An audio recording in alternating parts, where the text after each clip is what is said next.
द्वितीय सत्र में आप सभी का स्वागत है। हम लोग बात कर रहे थे, जो नए लोग आए हैं उनका भी स्वागत हो रहा है और पुराने लोग जो हैं उनका भी स्वागत। तो हम लोग सीधे आते हैं कि कल हम लोग बात कर रहे थे आयुर्वेदिक एक्यूप्रेशर पर, और उस पर हम लोग चरण 3 की बात हम लोग कर रहे थे। तो हम लोग नर्वस सिस्टम पर बात कर रहे थे कि नर्वस सिस्टम को हम लोग समझ लें, उसके आधार पर हम लोग आगे चरण 3 में जब नर्वस सिस्टम के 2 भाग जब आएंगे तो हम लोग उस पर स्पाइन पर ट्रीटमेंट कैसे करेंगे इस पर हम लोग बात कर रहे हैं। तो हम लोग आ गए थे कि ग्रे मैटर, व्हाइट मैटर। इसके बाद हम लोग अब आज आ रहे हैं स्पाइनल कॉर्ड पर। एक नया संदर्भ हम लोगों ने बताया था, अभी हम लोग को शेयर नहीं कर रहे हैं। हम लोगों ने नया संदर्भ बताया था कि अगर ब्रेन में, सेंट्रल नर्वस सिस्टम में कोई ऐसा न्यूरॉन है, न्यूरॉन के 3 भाग हैं हम लोग जानते हैं, एक सेल बॉडी है, एक डेंड्राइट है और एक एक्सॉन है। एक्सॉन संदेश को ट्रांसफर करता है, कहीं ले भेजता है, और रिसीविंग करने के लिए हमारे पास डेंड्राइट होते हैं और सेल बॉडी हमारे एनालिसिस के लिए होते हैं। तो अगर किसी सेंट्रल नर्वस सिस्टम में कोई सेल बॉडी बीच में अगर पड़ी हुई है तो यानी उसका कलर क्या होगा? ग्रे मैटर होगा, उसका कलर ग्रे मैटर होगा। तो वो सेल बॉडी है, उसको हम लोग न्यूक्लियस कह देंगे। और अगर यही पेरिफेरल नर्वस सिस्टम में कोई पड़ा होगा तो उसको हम लोग कह देंगे गैंग्लियन। अब हम लोग ये भी जानते हैं कि जब हमारे पास प्रोसेसिंग के लिए कोई स्किन से कोई एफरेंट नर्व जाती है तो वो कहीं न कहीं तो पहले एनालिसिस होगी, तभी तो ऊपर भिजवाएगी। तो वो एनालिसिस करने के लिए उस एरिया, और वो डॉर्सल साइड से जाती है, यानी डॉर्सल साइड माने, डॉर्सल माने पीछे के, पोस्टीरियर, इसको डॉर्सल या पोस्टीरियर, सामने का एंटीरियर या वेंट्रल और पीछे का डॉर्सल या पोस्टीरियर। तो पोस्टीरियर साइड में जब भी कभी होगा तो हमेशा गैंग्लियन पोस्टीरियर साइड में मिलेगा, एंटीरियर साइड में नहीं मिलेगा। बस ये उसमें था, यहीं पर हम लोगों ने इसको छोड़ दिया था। अब हम लोग आ रहे हैं कि स्पाइनल कॉर्ड क्या है। तो स्पाइनल कॉर्ड क्या है, ये अगर इसका चित्र हम लोग देखें तो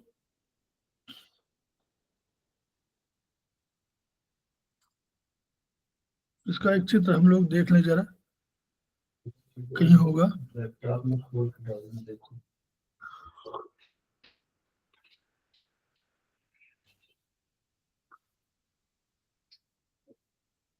लैपटॉप आपके पास है? दूसरा दिन गाड़ी रखा है, हम गए घर जगह है। कभी कभी डेस्कटॉप पे नहीं आता, लैपटॉप खुल जाता है।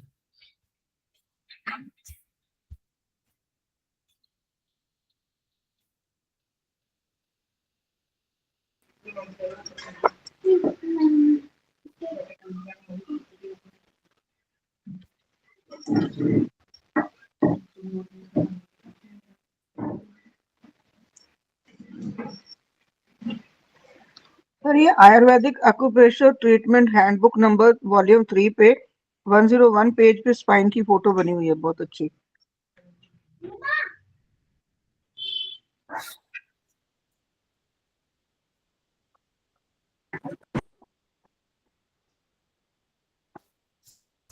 पता नहीं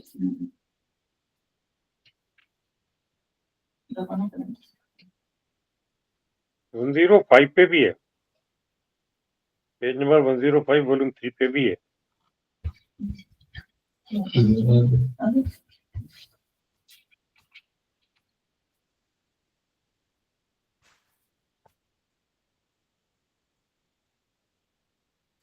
ये इसमें बोल रहे हैं आप, ये वाला ना?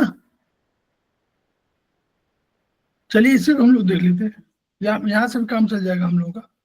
तो ये सर कुछ हम भी लोगों ने डिस्प्ले नहीं हो रहा है सर, आपके कंप्यूटर की स्क्रीन डेवलप आ रही है स्क्रीन पे, आ रहे कि नहीं? कंप्यूटर की स्क्रीन है, नॉट द स्पाइनल कार्ड का चित्र नहीं आ रहा है।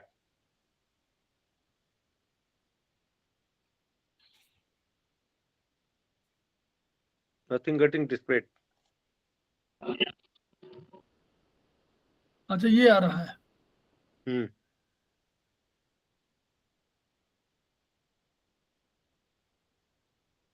तब तो बहुत मुश्किल पड़ जाएगा मेरा, यही प्रॉब्लम हो जाती कभी कभी, और वो वन फाइन मतलब कभी कभी हो जाती है, उसको डिस्प्ले करना मुश्किल हो जा रहा है। बड़ा टेढ़ा काम है सर ये। अब आई? हाँ ये 105 पेज आ गया। ये दिख रहा है? हाँ 105 पेज वाला आ रहा है सर। बस ठीक ठीक, इतने से काम चल जाएगा अभी बात। हम्म। तो हम लोग देखते हैं कि हमारा जो स्पाइनल कॉर्ड, तो एक लंबी है, इसका देखिए लंबाई देखिए पतली है, ट्यूब की तरह के पूरी ट्यूबिकल स्ट्रक्चर है। जो स्पाइनल कॉर्ड के बीच वाली जो है, ये जो कहीं हमारा कलर तो मैं दिखाऊंगा तो फिर कहीं गड़बड़ ना हो जाए फिर। कोई बात नहीं सर, 4 कलर दिख रहे हैं। ये अगर लाइन में अगर देखूं तो ये है, दिख नहीं, वो दिख नहीं रहा। ये ये ये जो बीच वाला है एरिया, ये दिख रहा है, ये बीच हाँ वाला सर, एरिया। हाँ देख सकते हैं सर। ओफ, वो अब खत्म करना मुश्किल हो जाएगा इसको।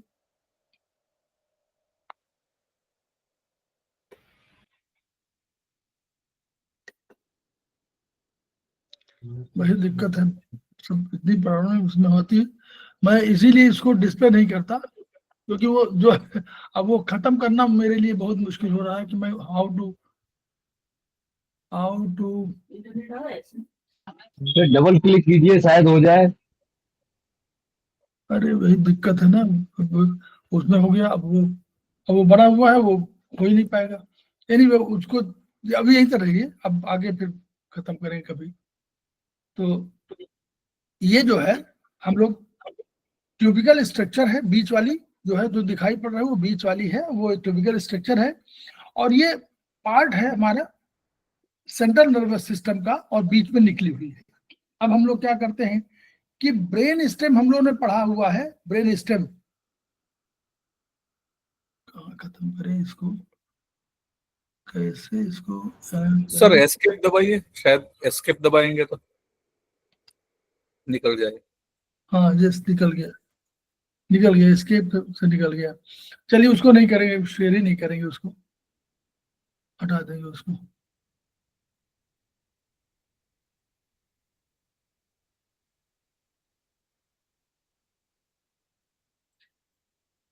ठीक, तो अब हम लोग जो है, अब हम लोग ब्रेन स्टेम पढ़ा हुआ है, तो ब्रेन स्टेम में ऊपर हम लोगों ने कहा था कि मिड ब्रेन है, नीचे हम लोगों ने कहा था पोन्स है, और उसके नीचे हम लोगों ने कहा था कि क्या है, मेडुला ओब्लांगेटा। मेडुला। और मेडुला है, तो मेडुला के नीचे स्पाइन है। अब हम लोगों ने कहा था क्रेनियल कैविटी की हम लोग बार बार चर्चा करते हैं, तो क्रेनियल कैविटी क्या है? This is cavity. ये कोई कैविटी माने एक गोला है, उसके अंदर कोई चीज भरा हुआ है, स्फेरिकल कोई चीज है, उसके अंदर कोई चीज भरी हुई है, सारे हमारे सेल्स भरे हुए हैं। तो ये हमारे स्कल में ऊपर हमारी स्किन है, नीचे हमारे पास वो बाल है, पहले फिर स्किन है, फिर हमारा एक जिसको खोपड़ी बोलते हैं, तो वो हमारी बोनी स्ट्रक्चर है। उस बोनी स्ट्रक्चर के नीचे 3 स्ट्रक्चर ऐसे हैं जिनको मेनेजेस बोलते हैं, वो भी कवरिंग है, दे आर मेनेजेस। और वो कवरिंग क्या करती है? प्रोटेक्शन कवरिंग करती है। और उनमें 3 ड्यूरामेटर नाम है उसका, बीच वाले का आर्कियोनोटिक मैटर नाम है, और तीसरे वाले का हमारा पाया मैटर। ये हमारी कवरिंग है, मेनेजेस कहलाती है। इनमें क्या होगा?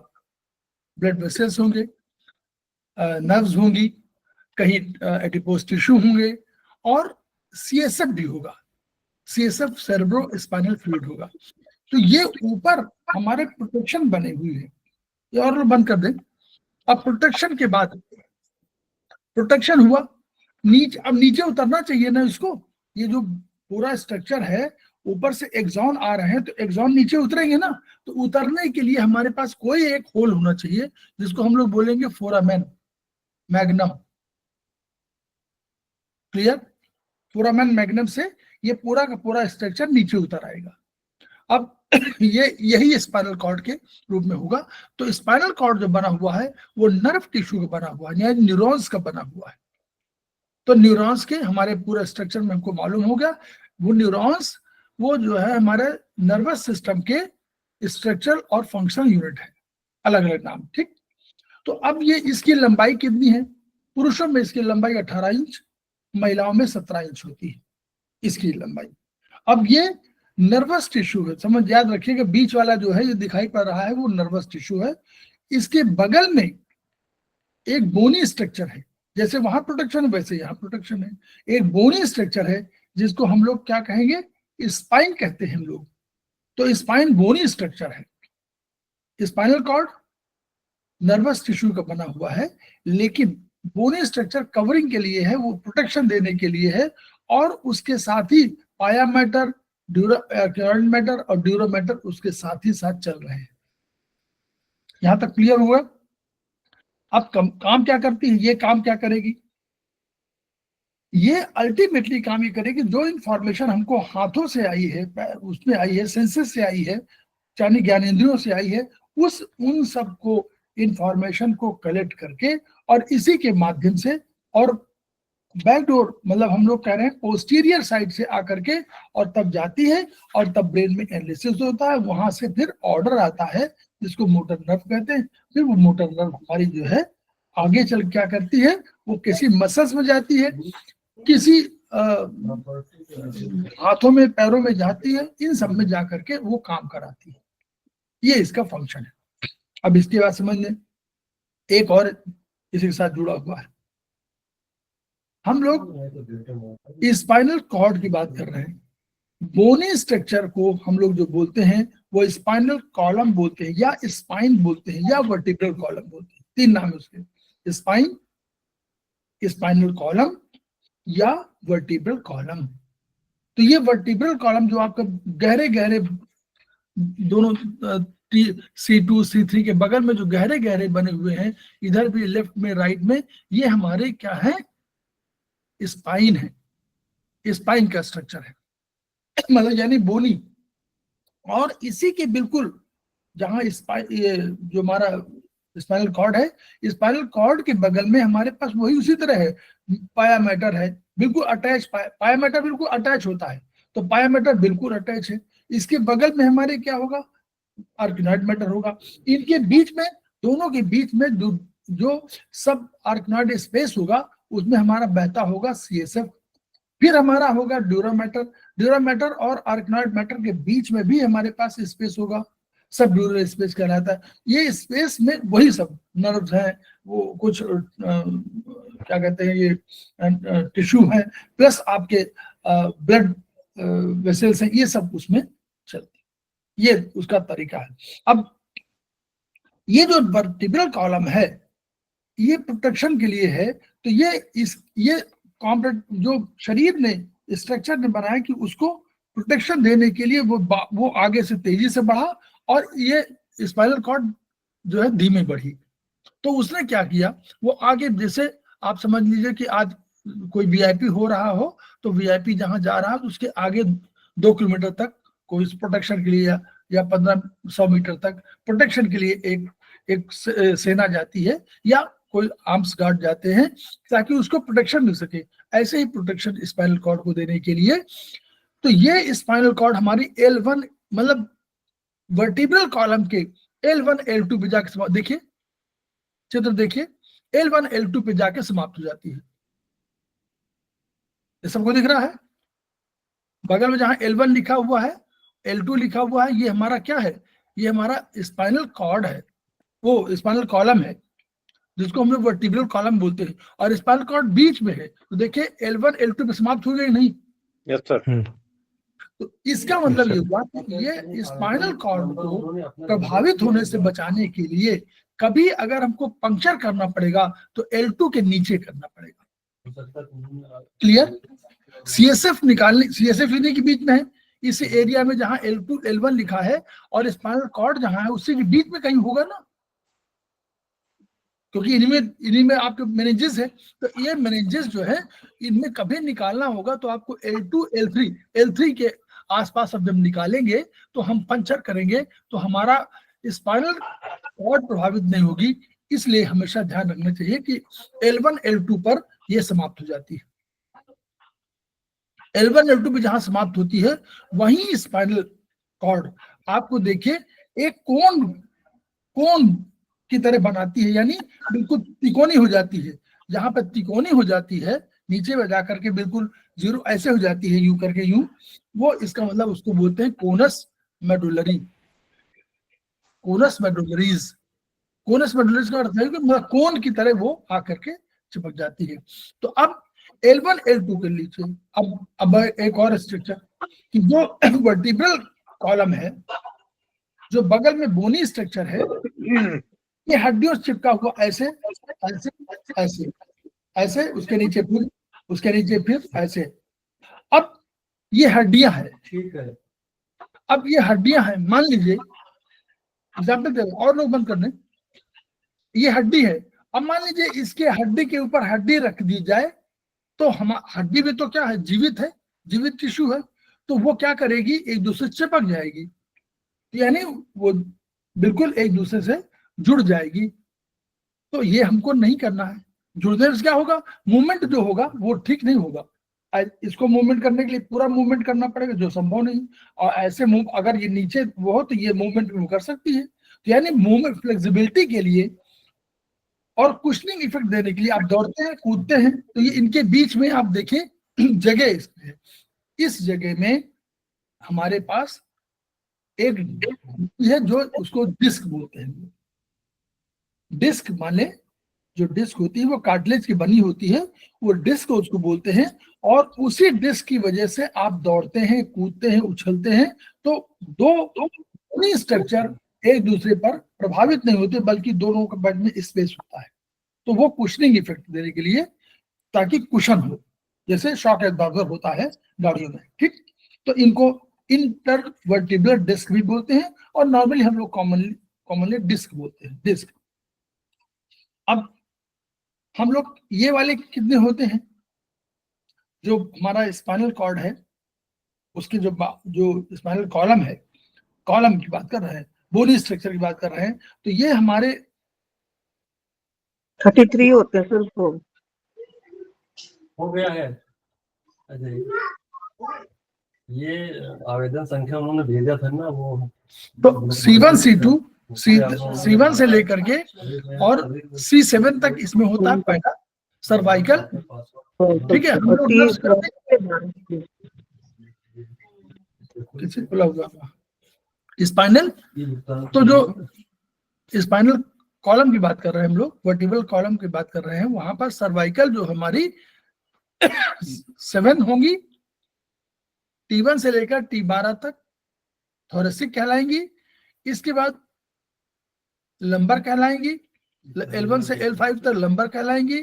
फिर S1 से लेकर S5 तक हमारी कहलाएंगी सैक्रल, और उसके बाद कोसिडियल जो 3 या 4 होंगी। तो कुल मिलाकर ये 33 हमारी वर्टिब्रा होंगी। इनको वर्टिब्रा बोलते हैं। एक एक वर्टिब्रा बोनी स्ट्रक्चर है जो कुल 33 होती है। लेकिन अंतर यह है कि जब L1 L5 तक तो ठीक है, S1 से S5 तक आपका ये देखिए, इसमें लिखा हुआ इनके दोनों के बीच में आप बहुत अंतर देखेंगे, और वो फ्यूज हो जाती है 20 वर्ष तक।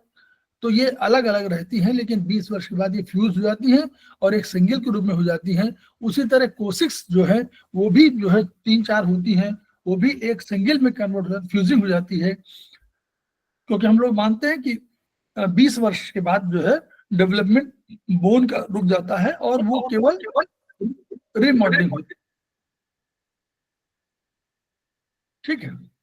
तो इस तरह हम लोग ये मानते हैं कि 33 कुल है। लेकिन अगर बोन की केवल बात करें तो जब बोन वाले चैप्टर में जाएंगे तो वहां हम केवल 26 पाएंगे। क्लियर? वो 26 आप जोड़ लीजिए, ऐसे पूरा होगा।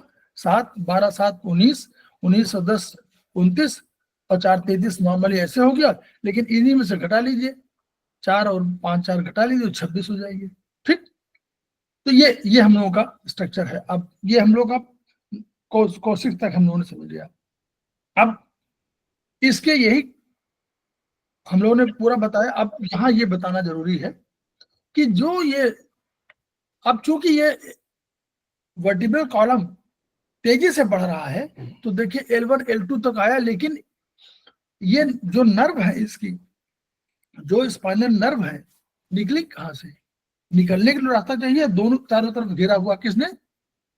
बोनी स्ट्रक्चर ने घेरा हुआ है। इसको हम लोग बोल रहे हैं कि उसमें डिस्क भी है और ये बोनी स्ट्रक्चर है जिसको हम लोग बोलते हैं वर्टिब्रा। तो वर्टिब्रा ने घेरा हुआ है, तो उसके जब ऊपर से निकली कैसे? तो हमने कहा ना कि फोरामेन मैग्नम ऊपर से निकला, जब ऑसिपिटल बोन से नीचे से निकला तो यूं निकल के आया, ये बीच चला, लेकिन अल्टीमेटली शरीर में जाना है। चारों तरफ भरा हुआ है, इधर भी बोन है, इधर भी बोन है, आगे बोन है, पीछे। तो उसको निकलने के लिए यहाँ पर ये वाली इंटरवर्टिब्रल डिस्क में है, वही फोरामन कहलाता है। क्योंकि वहां भी फोरामन माने, जब भी फोरामन हो तो फोरामन माने छेद, तो यहाँ इंटरवर्टिब्रल फोरामन आपको मिलेगा हर जगह। तो एक तो ये हो गया। अब ये जो निकलेंगे दोनों तरफ से, इनका नंबरिंग सिस्टम देखिए, ये क्यों ऊपर से नीचे आ रही? क्योंकि ये तेजी से बढ़ रही है, वो एक के साथ एक, दो के साथ दूसरी, तो ये तेजी से बढ़ रही है और ये धीरे धीरे बढ़ रही है। तो इसलिए इनकी लंबाई देखिए, ऊपर से देखिए, नर्व आई ऊपर से नीचे झुक रही तब आ रही है, ऊपर से नीचे झुक रही तब आ रही है। क्यों? क्योंकि ये कम तेजी से है। तो इसका जो पॉइंट है, जैसे इसका एग्जाम्पल दे रहा हूं, जैसे आपका इलेक्शन, जैसे इसमें लिखिए माइक, अपना माइक ऑफ कर लीजिए। सुदेश में लिखिए माइक ऑफ कर लें। तो ये इधर से ना मेरा माइक कोई जैसे इलेक्शन में हम लोग क्या करते हैं, हमारा सेंटर जहां पड़ता वहीं देने जाते हैं, आपका जहां पड़ता वहां देने जाते हैं, भले एक ही घर में रह रहे हो। वैसे ही यहाँ पर सबका तय है कि T1 जो निकलेगी वो, अब क्योंकि ये तेजी से बढ़ रही है, दूसरी साइड वाली देखिए तेजी से बढ़ रही है, तो उसकी वजह से वो नीचे, ऊपर से नीचे उतरेगी, तब फोरामेन से जाएगी, फिर आएगी। तो L1 L2 के बाद फोरामेन क्या होता है, सारे के सारे आपके घोड़े की पूंछ की तरह हो जाते हैं। देखिए घोड़े की पूंछ की तरह हो जाते हैं। इन्हीं को हम लोग बोलते हैं, कैसे क्या बोलते हैं इनको? घोड़े की पूंछ के इनको बोलते हैं कॉर्डा एक्विना। यही कॉर्डा एक्विना है। यहाँ पर जहां पर वो खत्म हुई है L1 L2 पर, वो पर हम कोनस मेडुलरीज बोलते हैं, उसके बाद कॉर्डा एक्विना बोल देते हैं। अब एक और चीज, जो पाया मैटर है वो तो बिल्कुल बगल बगल जा रही है, वो प्रोटेक्शन दे रही है, वो स्पाइनल कॉर्ड के साथ है, वो चिपकी हुई है। लेकिन यहाँ तो L1 L2 तक खत्म हो गई, लेकिन जाना तो उसको अल्टीमेटली उसके नर्व नीचे तक है, तो वहां तक देना, तो वो पाया मैटर अल्टीमेटली कोसीजियल तक अंत में वो स्पेशली कोसिस तक जाती है, और उसको बोलते हैं फाइलम टर्मिनेल। बस ये 3 पॉइंट खत्म हो गया। 3 चीजें। अब हम लोगों को आगे हम लोग जब नर्वस सिस्टम पढ़ेंगे, तो अब इसको हमेशा ध्यान देना कि जब ट्रीटमेंट हम लोग करेंगे तो हम लोग क्या करेंगे कि यही जो आपका T1 T2 इन पर है, तो ये जो नर्व निकली होंगी हमको इन्हीं पर, अब ये हम लोग उसकी बात कर रहे थे, इन्हीं में से नर्व निकली है, वो नर्व भी बता दे इसी समय। अब इन्हीं में से नर्व निकली है। अब देखिए जो नर्व निकली है ऊपर C1 C2, देखिए C1 C2 से इस तरह हुआ, तो C1 C2 के आप देखिए उन्हीं में से निकली, तो C1 के ऊपर से निकल गई। देखिए याद करिए, C1 था हमारा वर्टिब्रल कॉलम, उस एक सेकंड, आपका अपना फोन नहीं है सर, QR कोड से डाल देंगे। हेलो एक सेकंड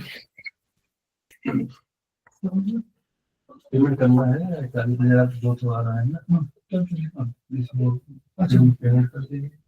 सेंड कर। हाँ।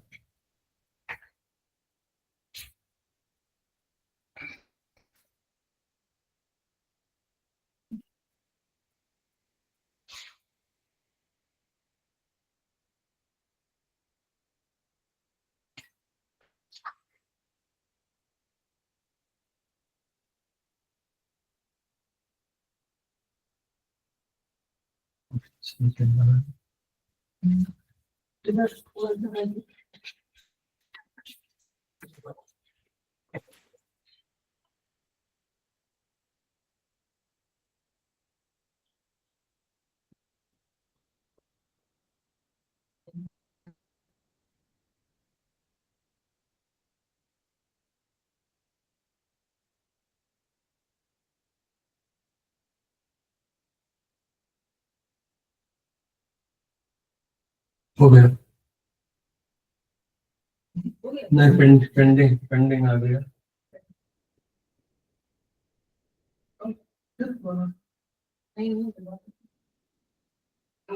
पेंडिंग है, देख लीजिए, हो सकता है कुछ देर में कर दिया है।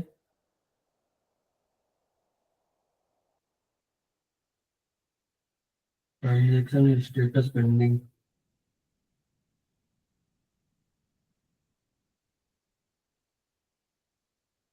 चार मिनट दिखा रहा है कि हो सकता है हो जाए।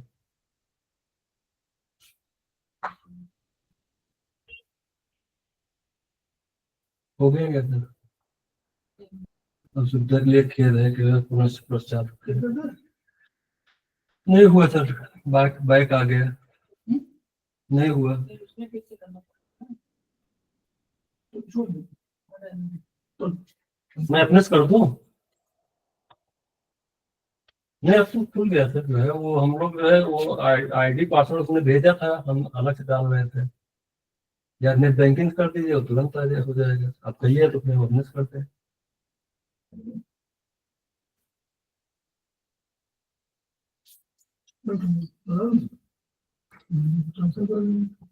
बना लीजिए, हो जाए तो सही है। मैं कर देता हूँ। वो ID पासवर्ड बताइए, आवेदन जो जी अब जो है तो हम लोग ने देखा, अभी जो आया हम लोगों का ये T1 T2, अब इसको ये देखिए कि सी ये वाला ऊपर से निकला, तो यानी हमारा नर्व जो है C1 की जगह C मतलब जब 7 थी तो सर्वाइकल 8 हो जाती है। इस कारण की वजह से, क्योंकि C1 के ऊपर से गई है और एक C2 गई है, तो उसकी वजह से ये संख्या 8 हो जाती है। फिर T1 से लेकर के और T12 तक वो 12 हो गई। फिर इसके बाद ये L1 से लेकर के और L5 तक हो गई।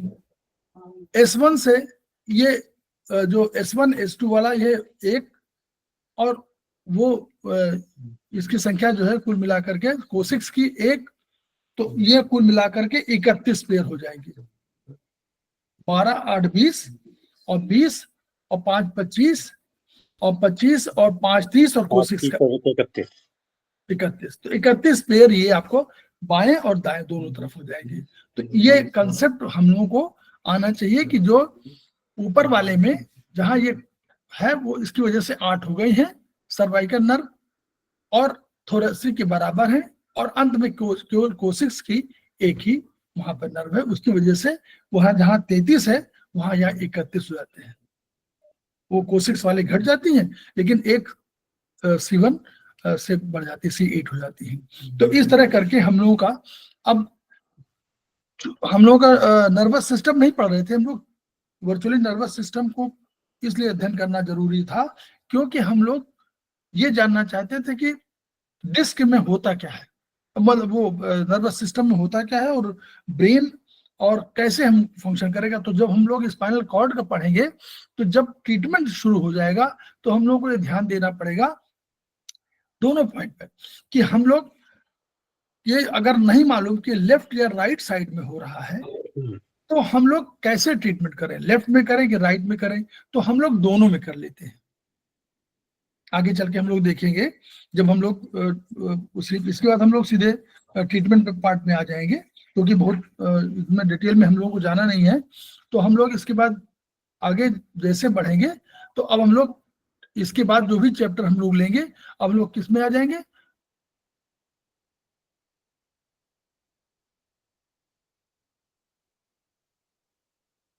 चरक 3 के जो चैप्टर हम लोग के हैं वहां से हम लोग ट्रीटमेंट पार्ट में आ जाएंगे।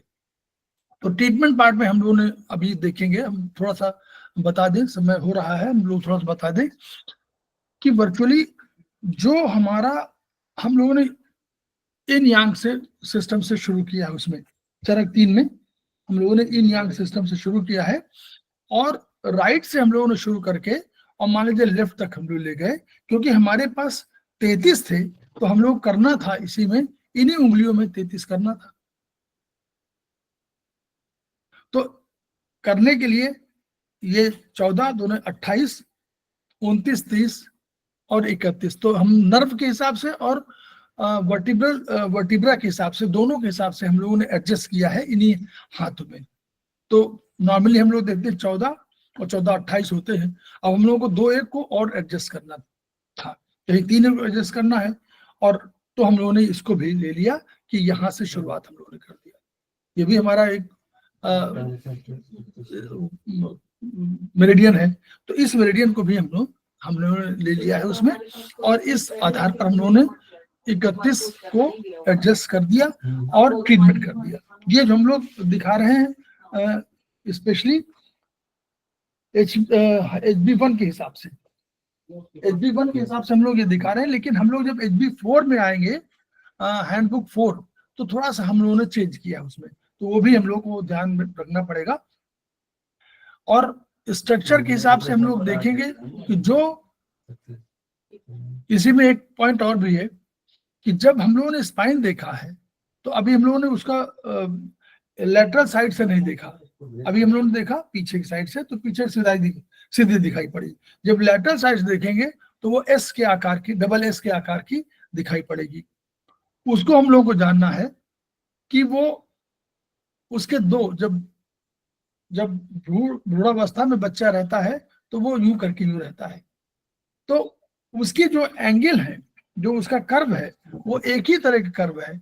लेकिन यहाँ हम लोग अपने को, जब हम लोग जन्म ले चुके, तो हम लोगों ने क्या किया, अपने को एडजस्ट करने के लिए नेचर ने क्या किया कि खड़े होने के लिए हमको सेंटर ऑफ ग्रेविटी चाहिए ना, तो उसमें से कुछ भाग आगे कुछ भाग पीछे नहीं रहेगा, तो हम लोग खड़े नहीं हो पाएंगे। इसको एडजस्ट करने के लिए रीढ़ की हड्डी जो स्पाइन है वो हमको ऐसे इस रूप में हो गई, ताकि कुछ आगे रहे कुछ रहे, तो सेंटर ग्रेविटी बीच में जाए तो हम लोग खड़े हो सकें। इस आधार पर 2 तरह के स्ट्रक्चर तैयार हुए। जो एक प्राइमरी हमारा कर्वेचर था, वो हमारा कर्वेचर है थोरेसिक कर्वेचर। जो प्राइमरी माने वो कर्वेचर जो चेंज नहीं हुआ है, जो जैसे भ्रूणावस्था में था वैसे ही है, उसको प्राइमरी कर्वेचर कहेंगे। और सेकेंडरी कर्वेचर उसको कहेंगे जो चेंज हो गया। तो हमारा जो सर्वाइकल है और लंबर है, यही हमारा सेकेंडरी कर्वेचर है, और थोरेसिक और सैक्रल हमारे प्राइमरी कर्वेचर है।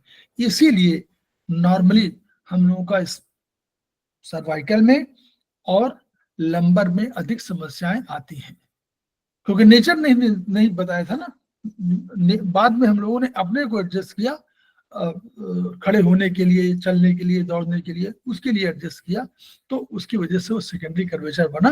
तो उस सेकेंडरी कर्वेचर की वजह से हम लोगों को उसमें अधिक समस्याएं आती हैं। ये हम लोगों का इतना है। ये अब इसके बाद हम लोग आ जाएंगे चरक 3 के ट्रीटमेंट पार्ट पर। ट्रीटमेंट पार्ट बहुत तो बड़ा नहीं है, लेकिन फिर भी 1-2 चैप्टर, 1-2 क्लासेस उसमें हम लोगों का होंगे। तो यही हम लोग अपने को यहाँ पर रोकते हैं। कल हम लोगों की जो क्लास है वो ट्राई ओरिजिन थ्योरी पर है। तो ट्राई ओरिजिन थ्योरी पर हम लोग बात करेंगे और प्रोफेसर पारगी का सिद्धांत है, कोशिश करिएगा आप लोग अटेंड करें। इससे फायदा ये होगा शर्मा साहब आपकी आवाज बहुत फट रही है। जी, हाँ, तो हम लोग कोशिश ये करेंगे कि हम लोग ये उसके माध्यम, ऐसा नहीं कि बहुत बड़े सिद्धांत है, हम उस सिद्धांत को इसलिए पढ़ना चाहते हैं क्योंकि हमको ये मालूम हो जाए कि जो हमारा आयुर्वेदिक एक्यूप्रेशर में हम लोगों ने वात पित्त कफ तीनों को बना करके और उसमें जो एडजस्टमेंट किया हुआ है और कहा कि स्पाइरल मेरिडियन है, ये लंबर वर्टिकल है, ये हॉरिजॉन्टल है, इस मेरिडियन का मूल अर्थ कहाँ से निकला हुआ है या मूल कहाँ से शुरुआत हुई है, उसको हम लोग जान लें। तो ये प्रोफेसर पारगी का सिद्धांत है जिस पर हम लोग कल चर्चा करेंगे। तो इन्हीं सर शब्दों बुक कौन सी है? जी, पार्कव्यू वाली बुक कौन सी रेफर करेंगे? पार्क जेबू वाली किताब देखिए, वो इंग्लिश में किताब है, तो उसी का हम लोगों ने जो अपना नोट्स बनाया हुआ उसी को रेफर करेंगे। अच्छा सर, हम लोगों के पास नहीं कोई किताब। ट्राई ओरिजिन थ्योरी उनकी है, उस बाय प्रोफेसर पार्क जेबू किताब है, उस किताब से ही हम थोड़ा बहुत जानने। देखिए हमको बहुत थ्योरी नहीं, कंसेप्ट केवल इतना समझ में आ जाए कि होमो हेट्रो, कंसेप्ट बार बार आएगा आपको किताबों में, होमो हेट्रो न्यूट्रो न्यूटो। अब आप समझ ये शब्द कहाँ से आया है, तो वो शब्द जहां से आए हैं उसको ट्राई ओरिजिन थ्योरी बोलते हैं। उसी को हम लोग थोड़ा सा 1 घंटे में बताने की कोशिश करेंगे ताकि आप लोग समझ में आ जाए कि होमो हेट्रो क्या है। वो बार बार आपको पूछा करेगा होमो हेट्रो न्यूट्रो न्यूटो, तुरंत कहीं लिखा जाएगा इन यांग, कहीं कहीं होमो हेट्रो, तो उसको बताने के लिए हम उसको करेंगे, इसलिए वो 1 घंटे का केवल होगा। ऐसा कोई वो नहीं है, पर बहुत बड़ा थ्योरी हम लोग उसमें बताना चाहते हो, तो इन्हीं शब्दों से आपको समझ में आ जाएगा।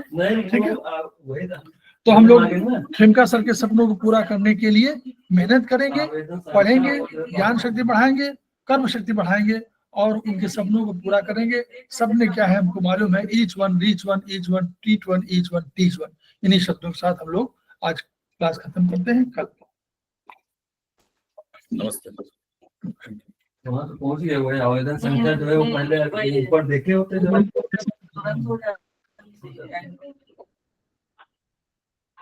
जो फाइनली हो गया।